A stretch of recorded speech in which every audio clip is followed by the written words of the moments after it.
Switching gears to politics, boy, it's a critical meeting with peace between Russia and Ukraine on the line. This after word that the leader of the free world in Russia will now meet, perhaps as early as next week. Meanwhile, President Trump doubling down on a potential federal takeover of the nation's capital.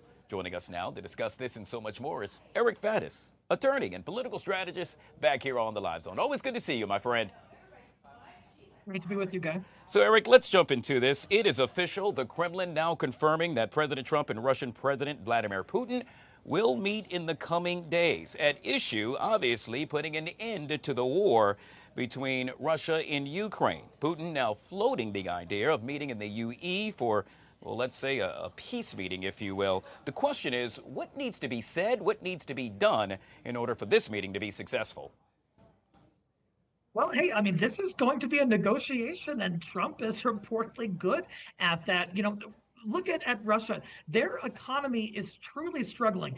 They haven't had the successes in this war that they've wanted. Trump has even threatened to impose tariffs on Russia. So Trump has some leverage here. I think he's also going to have to give up some things on behalf of Ukraine. Perhaps territory that's already occupied, like Crimea and some other small municipalities, might have to go by the wayside to reach some kind of compromise. I think it's going to be incremental over time. I don't think we're going to have a full, peace treaty after this meeting, but it could be a meaningful step in the right direction. Yeah, as you put it, a step in the right direction. And yet again, all eyes will be on that meeting if and when it occurs. Speaking of President Trump, we now know the latest round of tariffs on dozens of America's trading partners. Well, Eric, it's now in effect. The new wave of tariffs mark a substantial escalation in trade tensions that could, well, really constitute the biggest change to the global economy in nearly a century. What should we expect, Eric, as a result of these newly imposed tariffs? Guys, surely when these tariff talks started, there were a lot of concerns about, hey, is the cost going to be passed on to the consumer? In fairness, there have already been tariffs in place, not to this level, but there have been that Trump has imposed. And by and large, our economy truly hasn't seen that sort of cataclysmic economic consequence where the consumer's goods are, jumping up, to double the price or something like that.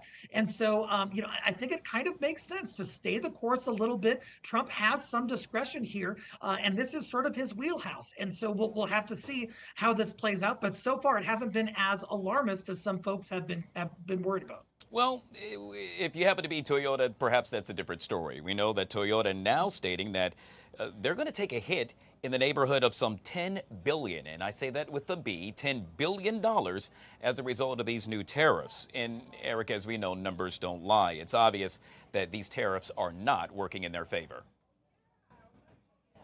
There will surely be macro effects, especially on huge corporations, on large manufacturing, on importing, exporting, that kind of thing. That's without question. But will that result in a Toyota costing twice as much as it does now? I don't see such a projection. But then again, this sort of an approach at this level of tariff is rather unprecedented. So a lot of uncertainty in the economic picture remains. Yeah, speaking of uncertainty, a lot of uncertainty right here in the nation's capital. It all surrounds what President Trump will do with regard to a potential federal takeover. The president doubling down yet again, stating that, hey, if I have it my way, that's exactly what will happen. But wait, there's more, Eric. The president also stating that should that happen, he might even bring in the National Guard. The question is, does he have the power to do so? President Trump talks a big game, and he's sort of fond of making these bombastic threats and doesn't always have the legal authority behind it. Look, I don't think Trump could take over the entire city of D.C. I think that would require an act of Congress. Now, could Trump take over the D.C. police? That's a little bit more of a legal gray area.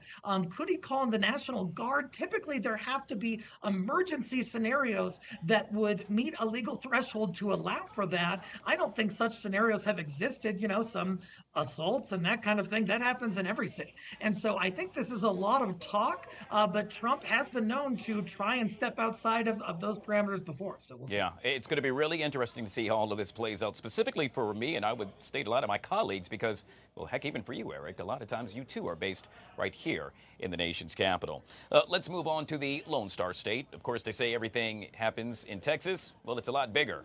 This is a big issue. In this case, we're talking about the FBI has now agreed to cooperate with Texas state law enforcement to locate the 50 Democratic legislators who left the state to avoid a vote on redistricting. Now, for days, Texas Republicans have been threatening the state legislators with legal consequences for breaking the quorum, a sentiment that President Trump also echoed.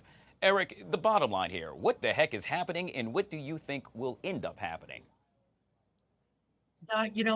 These warrants that were issued by Texas are not like an arrest warrant for murder or something like that. They're civil warrants, and they're probably only enforceable within the state lines of Texas. The FBI coming forward and agreeing to cooperate with Texas on something that's outside of the FBI's interstate jurisdiction is puzzling and I think divisive and totally the wrong move. I'm not sure the FBI would even be able to kind of find somebody, a Democratic legislator in another state, and extradite them back to Texas. I don't think they have the legal authority to do that.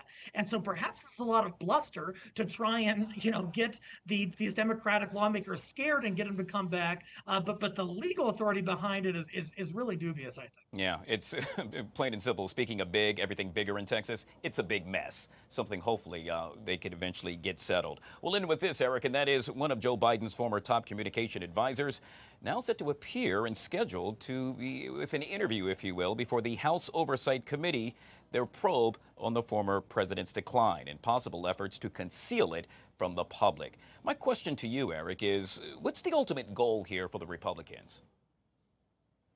What is the goal? Is it just to kind of like slander these Democrats who were aligned with Biden at the time? Or is it to truly investigate whether our commander in chief had the capacity to discharge his duties? That's, depends on who you ask there. But from a legal slant, what they could be looking at too is if Biden did not have the legal competency to be issuing orders, including pardons.